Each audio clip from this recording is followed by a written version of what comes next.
हाँ, दर्शन किया शिव जी का, वर मांग ले तुझे क्या दूं।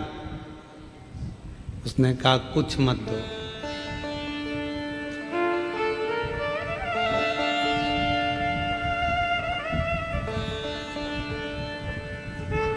कुछ मत दो। मैंने मांगने के लिए यहाँ थोड़ी ना बैठा था, मैं तो उसके लिए बैठा था, वो चली गई तो अब क्या मांगू आपसे। वो दंडी था, फिर भी शिव प्रसन्न थे। अभी तो तू इतना सुंदर नहीं है कि तेरे पर कोई मोहित हो।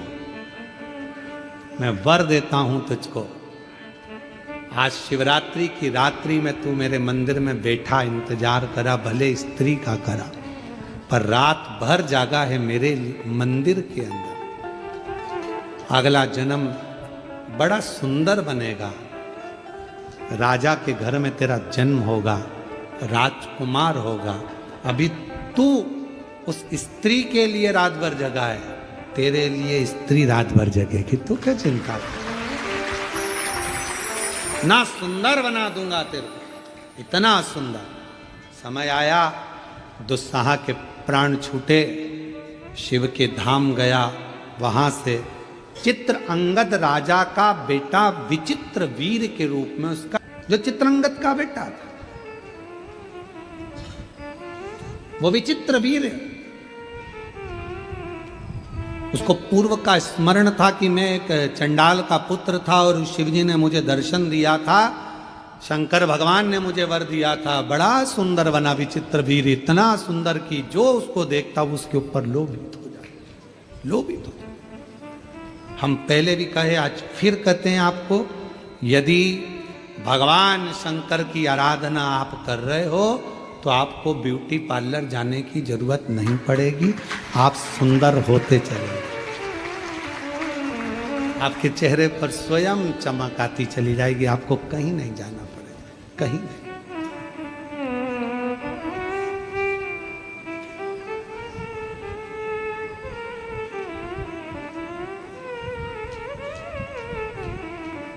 आप शिव की भक्ति करो।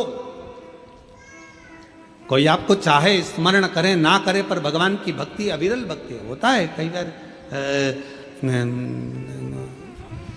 एक चेला गुरुजी के पास गया, गुरुजी से कहा, गुरुजी मुझे तुम्हारा फोटो चाहिए। गुरुजी ने कहा, मेरे फोटो का क्या करेगा, मैं जिंदा हूं तो फोटो का क्या काम। नहीं गुरुजी, दुकान पे लगाने के लिए चाहिए। गुरुजी ने कहा, दुकान पे क्यों लगाना। अरे गुरुजी, ग्राहक आते हैं तो उनके सामने कई बार कसम खाना पड़ती है, तो तुम्हारा फोटो लगा रहेगा तो हर कभी खा लूंगा। गुरुजी की कसम। गुरुजी बोले, तेरे बाप की खा, तेरी माता की कसम खा, मेरी क्यों खाए उल्टा। अरे गुरुजी, अब पापा मम्मी की कसम नहीं खा सकता, वो मेरी कसम खाता हूँ, 2 बार खाई, उन्होंने मेरे को जूते से धो दिया, इसलिए पापा मम्मी की नहीं खाऊंगा, आपकी खा। विचित्र वीर बड़ा सुंदर था, बड़ा सुंदर। उसकी ओर सब आसक्त हो जाते थे सब। अब शिव आराधना नहीं भूला, उसको मालूम था जो मिला है ये उसकी कृपा से मिला। उसको इस चीज का भान हो गया था, ये मेरा नहीं है, ये सब शिव जी का दिया हुआ है, भगवान शंकर का दिया हुआ है, ये मेरा कुछ भी नहीं। यहां मेरा अगर कुछ होता तो बात दूसरी, यहां तो मेरा है। उसकी विचित्र वीर भगवान शिव की भक्ति को नहीं भूला, शिव की आराधना को नहीं भूला। विचित्र वीर जो भगवान शंकर ने करुणा करी थी, दया करी थी, वो नहीं। और ऐसी कृपा विचित्र वीर शिव की आराधना में लगा रहता, भक्ति में लगा रहता। एक दिन अच्छा कर्म कर रहा था, श्रेष्ठ कर्म करते करते फिर शिवरात्रि पड़ गई, फिर शिवरात्रि। और निवेदन करें, 12 महीने शिवरात्रि आती है, और 12 महीने शिवरात्रि आती है।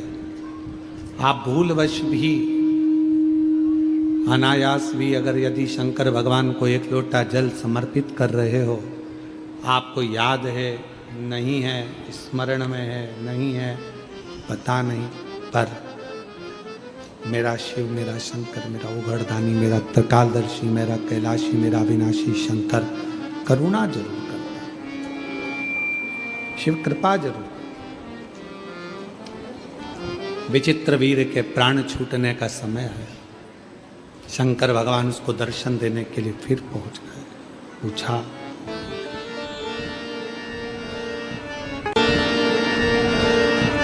शिव जी ने फिर पूछा, अब कुछ चाहिए? पहले तू दुस्साहा बना, एक चंडाल का बेटा। शिवरात्रि के दिन मंदिर तक पहुंचा, उसका फल तुझे ये मिला कि तू एक राजकुमार बन गया। आज राजकुमार बनने के बाद भी तेरे मन में कोई अभिलाषा हो, तूने आज फिर शिवरात्रि की रात्रि को मेरा मनन चिंतन भजन किया है, कुछ चाहिए हो तो बोल। अब बोला विचित्र वीर। विचित्र वीर ने कहा कि आपसे बस इतना वर चाहिए, मैं आपके द्वारा प्रकट होना चाहता हूं, मैं आपके द्वारा प्रकट होना चाहता हूं। मेरे द्वारा? बस अब इससे ज्यादा मुझे और कुछ भी नहीं चाहिए। शिव जी ने कहा, तो चिंता मत कर, समय आएगा मैं तुझे प्रकट करूंगा अपने ही शरीर से। आपका बेटे की तरह, आपका गण बनकर आपका साथ रहना चाहता हूं, आपका रहना चाहता हूं। समय आया और जब माता सती जलकर भस्म हुई, दक्ष प्रजापति की यज्ञशाला को विध्वंस करने का जब समय आया, और जब विध्वंस करने का समय आया तो भगवान शंकर ने अपनी जटा से वीरभद्र को प्रकट करा।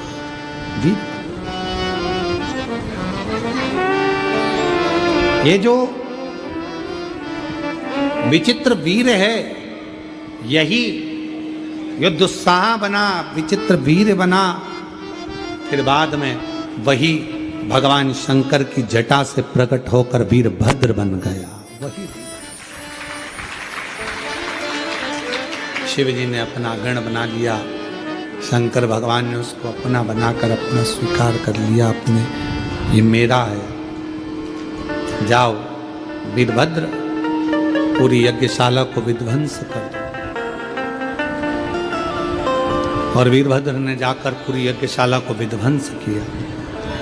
जो सती माता जलकर भस्म हुई थी, वही हिमालय राज के घर में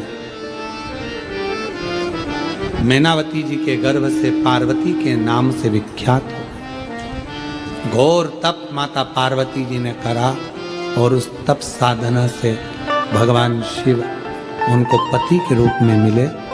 भगवान देवाधिदेव महादेव माँ पार्वती जी के साथ पधार रहे हैं। जोरदार ताली बजाकर स्वागत करिए। सुंदर भगवान शंकर पार्वती मंगल विवाह हो रहा है। मुझे प्राप्त कर लेगा और उसकी जीवन सार्थक हो जाएगा। जिस दिन वह अच्छे गुरु की शरणागति में पहुंच गए। अब एक बात दतिया वाले उतार कर रखिएगा अपने अंदर कि असली गुरु की शरणागति कैसे है। हम असली गुरु ढूंढने के लिए कहां जाएं? असली गुरु की शरणागति कैसी होती है? असली गुरु को हम ढूंढने के लिए कैसे जाएं? असली गुरु के पास हम पहुंचे तो पहुंचे कैसे? एलईडी चालू करिए। एलईडी वाले जहां कहीं बैठे हों, एलईडी चालू करिए। सब दूर की एलईडी बंद पड़ी है। असली गुरु की शरणागति कैसे?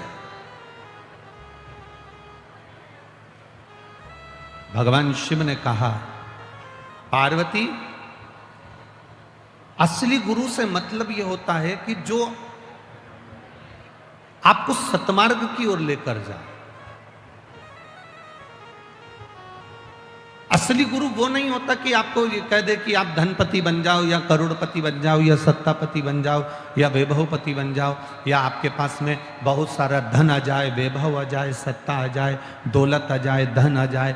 असली गुरु जो होगा वो आपको कहेगा कि आप जितना भगवान की भक्ति में रमोगे, आप जितना भगवान के भजन में रमोगे, आप जितना शंकर के मंदिर जाओगे, आप जितना भगवान की स्तुति करोगे, आप भगवान के करीब में भी जाते चले जाओगे और तुम्हारे घर में अपने आप वैभव बढ़ता चले जाएगा। आपको ढूंढना नहीं पड़ेगा।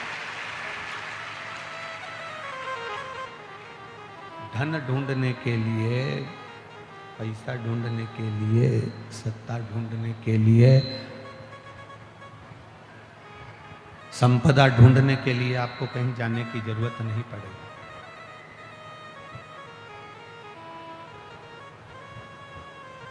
बस आप भगवान की शरणागति को जितना ग्रहण कर सकते हो।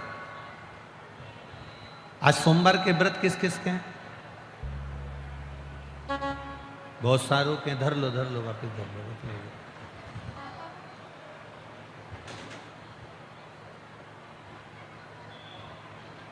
किस लिए करें हैं?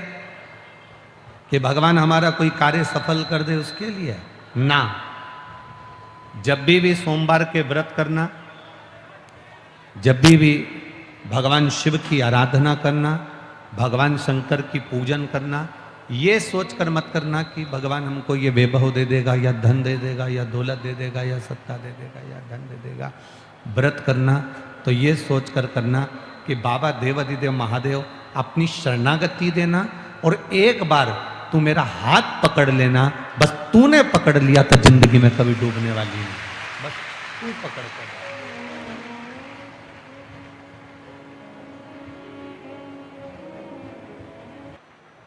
कुष्मांड ऋषि का पुत्र मंडप जिस दिन श्रेष्ठ गुरु की शरणागति में पहुंच गया, उस दिन उसे फिर भटकना नहीं पड़ेगा। वो कहीं भटकेगा नहीं।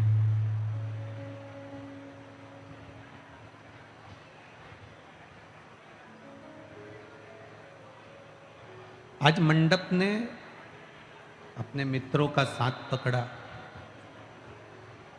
थोड़ा चोरी करने लगा, थोड़ा धन चुराने लगा। आ रही आवाज?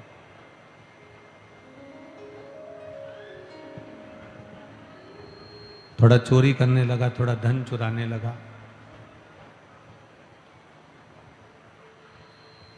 चोरी करते करते, धन चुराते चुराते एक बार बहुत सारा धन उनके पास में एकत्रित हो गया।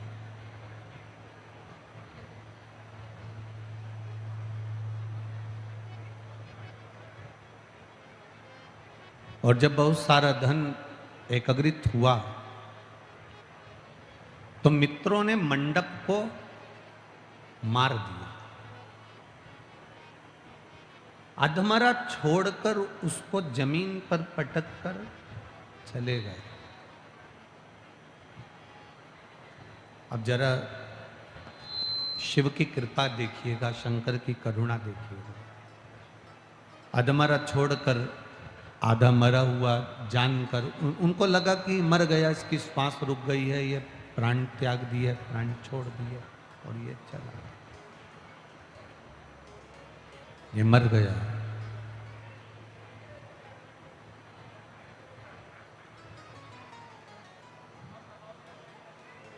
कुछ समय निकला, मंडप को होश आया, उठा। उसको लगा मेरे पिताजी हमेशा कहते थे, मेरे पिताजी बोलते थे कि बेटा इधर मत जाओ, ये गलत मार्ग है, तुम्हारे मित्र ठीक नहीं है, दोस्त ठीक नहीं है, ये मार्ग अच्छा नहीं है, मत जाओ। पर वो मानता ही नहीं। आज मंडप के मन में आया कि अगर मैं घर जाता हूँ और पिताजी से कहूँगा कि मेरे दोस्तों ने, जिन दोस्तों के लिए मैंने घर त्यागा था, जिन दोस्तों के लिए मैंने घर छोड़ दिया था, जिन दोस्तों के लिए मैं चोरी करता था, जिन दोस्तों के लिए मैंने धन एकत्रित किया, आज उन दोस्तों ने ही मुझे मार डाला, आज हमारा छोड़ कर चले गए। अगर मैं घर जाता हूँ और घर जाकर ये बात कहता हूँ तो ठीक नहीं है।